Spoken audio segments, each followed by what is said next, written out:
بسم اللہ الرحمن الرحیم والصلاة والسلام علی سید الانبیاء والمرسلین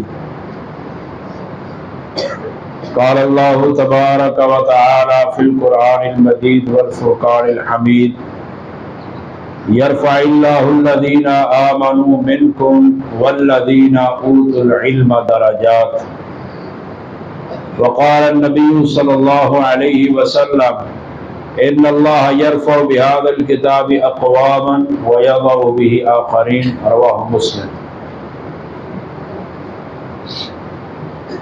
سیدنا عمر بن خطاب رضی اللہ تعالیٰ عنہ نے اپنے دور خلافت میں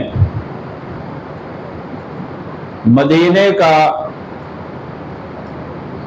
نظام اپنے پاس رکھا اور باقی علاقوں میں گورنر بنا کر بھیجے۔ تو ایک علاقہ مکہ المکرمہ کا، وہاں پر گورنر بنا کر بھیجا نافع بن عبد الحارث کو۔ صحیح مسلم میں یہ بات موجود ہے۔ نافع بن عبد الحارث کو عمر رضی اللہ تعالیٰ عنہ نے گورنر اور نگران بنا کر بھیج دیا۔ ایک مرتبہ عمر رضی اللہ تعالی عنہ مدینہ سے چلتے ہیں تاکہ مکہ کے حالات کا جائزہ لے۔ جب جدہ کے قریب عصفان نامی جگہ پر پہنچے تو وہاں پر عمر رضی اللہ تعالیٰ عنہ کی ملاقات ہوئی نافع بن عبد الحارث کے ساتھ، جس کو انہوں نے مکے کا گورنر بنایا ہوا تھا۔ اس کے ساتھ ملاقات ہوئی عصفان نامی جگہ پر جو جدہ کے قریب ہے۔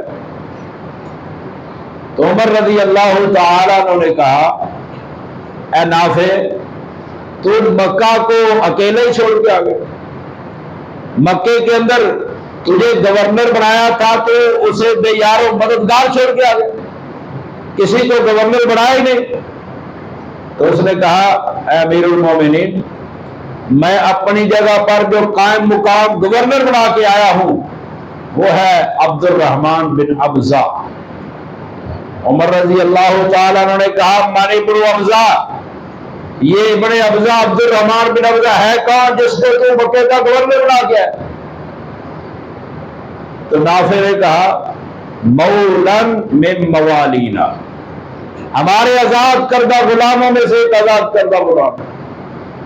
عمر رضی اللہ تعالیٰ عنہ غصے کے اندر آ گئے، کہا تو مکے کے قریش کے سرداروں پر، قریش کے لوگوں پر ایک آزاد کردہ شخص کو گورنر بنا کے آ گیا۔ تو نافع نے کہا، اے امیر المومنین، میں نے اس کو گورنر کسی وجہ سے بنایا ہے۔ پوچھا کیا وجہ ہے؟ کہا وجہ یہ ہے، ہوا قارئ لکتاب اللہ، وہ اللہ کی کتاب کو پڑھتا ہے، قرآن مجید کا قاری ہے، اور دوسری صفت کیا، عالم بالفرائض، وہ میراث کے علم کا ماہر ہے، میراث کے علم کو جانتا ہے۔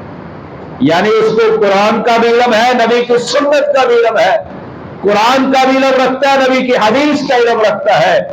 جب حضرت عمر رضی اللہ تعالیٰ عنہ نے یہ بات سنی کہ ایک آزاد کردہ غلام اپنے علم کی بنیاد پر، قرآن و حدیث کے علم کی بنیاد پر قریش کے سرداروں کا گورنر بن گیا، اس وقت عمر رضی اللہ تعالیٰ عنہ نے کہا، سمعت النبی صلی اللہ علیہ وسلم یقول، میں نے نبی صلی اللہ علیہ وسلم کو فرماتے ہوئے سنا، آپ فرما رہے تھے، ان اللہ یرفع بهذا الکتاب اقواما ویضع به آخرین، کہ اللہ اس کتاب قرآن مجید کی وجہ سے کچھ لوگوں کو عزتیں دیتا ہے اور کچھ کو پستیوں میں ڈال دیتا ہے۔ کچھ کو عزتیں دیتا ہے، کس کو عزت دیتا ہے؟ جو قرآن کو تھام لیتا ہے، قرآن کو اپنے سینے سے لگاتا ہے، نبی کی سنت کو یاد کرتا ہے، اور جو قرآن اور نبی کی سنت کو، حدیث کو چھوڑ دے، اللہ تعالیٰ اسے ذلیل کر دیتا ہے۔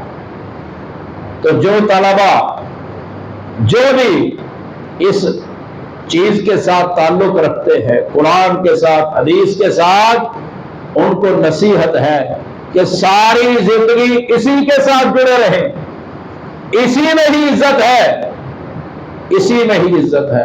اصل عزت قرآن میں ہے، اصل عزت نبی صلی اللہ علیہ وسلم کے فرمان میں ہے۔ کچھ ایسے بھی طلبا دیکھے گئے جو 3-4 سال مدرسے میں پڑھتے، 3-4 سال بعد ان کو یاد آتا ہے کہ ہم نے میٹرک سائنس کے ساتھ کرنا ہے، تو وہ میٹرک سائنس کے ساتھ کرنے کے لیے وہ 3-4 سال کو چھوڑ دیتے ہیں، اس کی محنت کو ضائع کر دیتے ہیں اور پھر دنیا کی تعلیم کی طرف چلے جاتے ہیں۔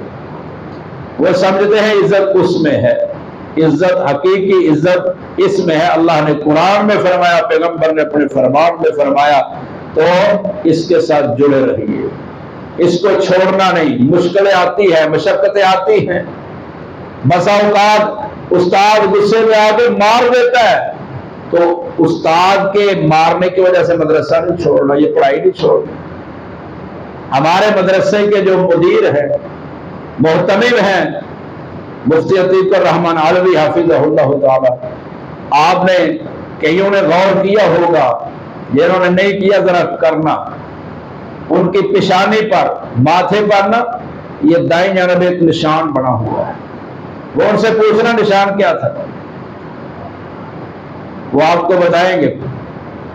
وہ کہہ رہے تھے کہ میں حفظ میں پڑھتا تھا، قاری صاحب نے مجھے ڈنڈا مارا، سوٹی ماری، کہتے میرا سر پھٹ گیا، میں نے پٹی لگوائی اور اوپر رومال لے لیا، گھر والوں کو بتایا نہیں کہ قاری صاحب نے میرا سر پھاڑ دیا۔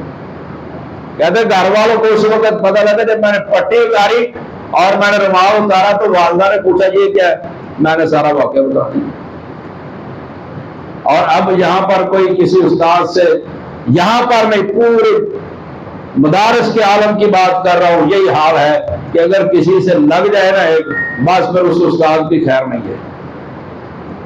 جب ہم استاد کو مقام نہیں نہ دیں گے تو پھر اللہ تعالیٰ بھی جو ہے نا ایسوں کو عزت نہیں دیتا۔ اگر استاد کو عزت دے، استاد کو احترام دے، اللہ رب العالمین ہمیں عمل کی توفیق عطا فرمائے۔